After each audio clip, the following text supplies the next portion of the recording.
because I'm Marcel Wiley with maybe the best tie in sports television history. Shout out to Tracy.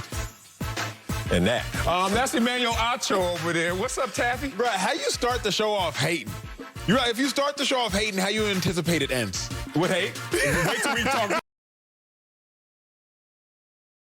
You're right. If you start the show off hating, how you anticipate it ends? With hate? Wait till we talk.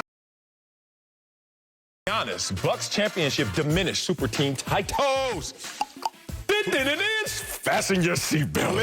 It, big dog. Oh, I'm ready. It doesn't diminish them, no. Giannis winning his title doesn't diminish super team titles. Great. But it does put them in perspective. Ooh. Okay? I'm about to go somewhere here. Y'all stretch. Y'all get loose, please. I look at super teams like you have to look at PEDs in sports in the late 1980s. You gonna do that?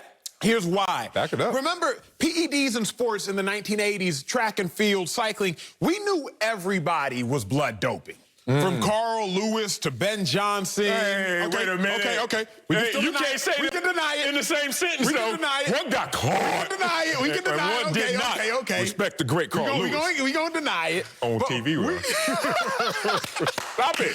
Do your We knew in the late 1980s, people were blood doping. At a minimum, Ben Johnson, he got caught. Right, Maurice Green, he faced allegations. That's my dog. You can't. Hey, man, you got to keep this consistent. Mo Green never got caught. These are my homies. You ain't talking about my friends. I'm going to talk about your friend Giannis soon, but go ahead. I'm sorry. Yo. I know what you're saying. In the late 1980s, yes, we knew people were on PEDs. We knew people were blood doping. And the fact of the matter was, if you can't beat them, join them. Ooh. That's what it came down to. Like, the 100 meters since 1984, the 100-meter runners who won the gold medalist from 1984 to 2016, all of them faced allegations except Usain Bolt and Donovan Bailey. 84, 88, 92, 96, 2000, 08, 12, 16. They all faced allegations. Everybody was doing it. And they were all doing it because it was like, we cannot beat you if we are not doping until Usain Bolt. 2007, Celtics, okay, it's time to form this super team. Everybody's doing it. LeBron James couldn't beat the Celtics. Couldn't beat them. 9-10. Got to leave. Got to go form a super team. LeBron formed a super team. The Warriors, they couldn't beat LeBron in 16. Got to form a super team. Warriors form a super team. Everybody starts forming super teams, and it became to a point where if we can't beat them, let's just join them. Until Giannis. Giannis now reminds everyone, you don't need a super team to win. I compare again Giannis to that Usain Bolt. In the late 80s, everybody was like, I got a blood dope. Now, let's not get it twisted. This is why I love the comparison of super teams to PEDs, performance-enhancing drugs. Not performance-guaranteeing, performance-enhancing. Just because you blood dope or just because you're on PEDs, it don't guarantee you nothing. Just an FYI. We think, oh, you on PED. No, it guarantees you nothing. It just guarantees you a better chance. Yeah, I get you. Because you can work harder. Yes, recover faster. You can recover faster. Right. You can do more. But it doesn't guarantee you will win. Just because you form a super team, it don't guarantee you gonna win. It just enhances your performance. So Giannis came back and showed us, I don't need a performance-enhancing super team to win a title. No.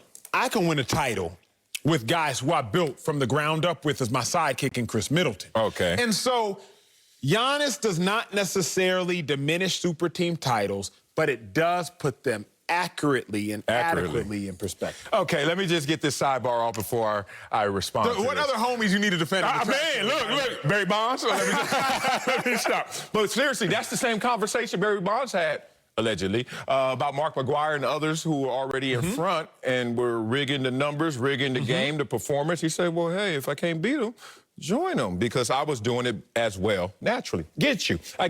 Okay, let's talk about Giannis right here. Here comes the hate. And I don't give a damn if it's accurate. If it's true, I will be a hater. In this moment, I'm going to be a hater. All right, give him his flowers. Congratulations on your ring. Congratulations on your championship. But this narrative building he's doing, this story that he's trying to sell us, I understand he has a movie coming out on Disney, but it's not out yet. So why is he right now already in story form?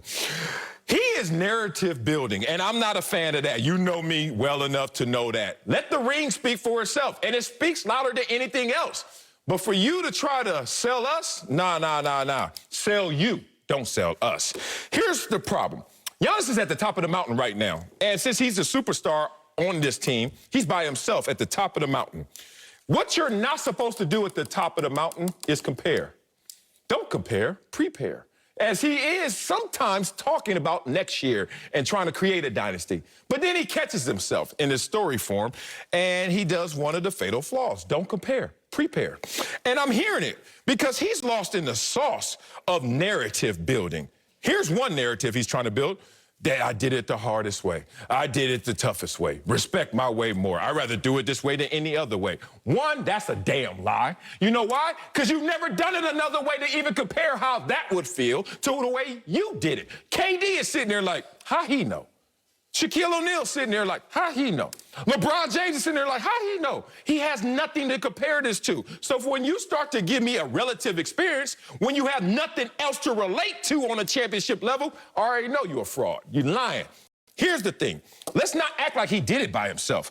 Chris Middleton is going to be a future Hall of Famer, NBA standards. He's going to be a Hall of Famer, you already know that, and he's an all-star. Let's be real. And Drew Holiday may be the best defensive guard in the game right now. We saw that show up in this series as well. So all this by myself kind of brand building is starting to get a little lost in the sauce. Let me give him the last piece of advice on this layer. He don't want it. I know he don't. Who is this guy talking about? He's looking at me like, shut up, Marcellus. Here's the thing. Super teams are what GMs are paid to do every single day, every single way. And they've been doing it for decades. Super team creations. And all of a sudden now it's a problem because LeBron James became the face of the same things that GMs have been doing for decades. I give it to you like this. The Lakers had 7 Hall of Famers play for them in the 80s. 7. 5 different players selected to All-Star games. The Celtics had 9 Hall of Famers in the 80s. 7 All-Stars. The Bulls had 5 Hall of Famers and 4 All-Stars. And not a damn soul in this world is trying to look at them as like they bought super teams. Because the GM does it, it's okay. But when the player does it, it's not. Make it make sense. I will make it make sense, and I'm glad you asked. A super team is not just an aggregation of talent. It's not what it is. Oh, okay, talk to me. A super team is an aggregation of talent that's not primarily homegrown.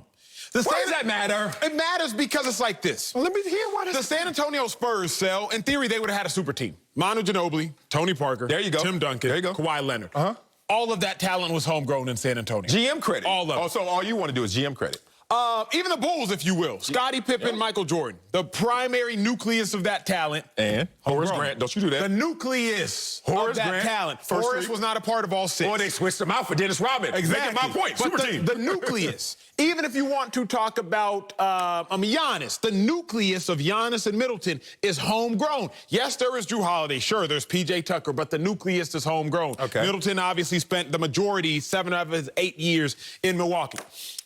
So when you look at super teams like Golden State, nobody called them a super team before KD showed up. Now, had Golden State been comprised of Klay Thompson plus a prime Draymond and Steph come and join them, we would have called them a super team. But we didn't call them a super team when it was Steph, Klay, and Draymond because they were all homegrown. And Draymond at the time, though, remember Draymond, I'm not a huge Draymond fan, but it's hard to deny is, 3 consecutive or 4 consecutive All-Star appearances? No, I respect, but he ain't Kevin Durant. No, not at all. Not at all. But the combination of Klay and Draymond, had Steph left somewhere and joined them, I think we would have said Steph just went to form a super team. Yeah. But we never called them a super team when it was just those 3 until KD showed up. Yeah. Because but what's the difference? By hook or crook. By hook or crook, we getting there. But hook is cool. Crook ain't cool. Why? Ain't nothing cool about no crooks. What have you ever done that was good with a hook? Ask the fish. Caught a fish? The fish don't even like the hook. Where's a hook good? People act like a hook is all positive. Here's the dilemma. Hook a jacket up? The dilemma is like, what? If you are not homegrown, then you're sitting here and you're taking an easier route. Oh, you fell for it. I didn't. There's nothing to fall for. What? Here's how we know it's easier.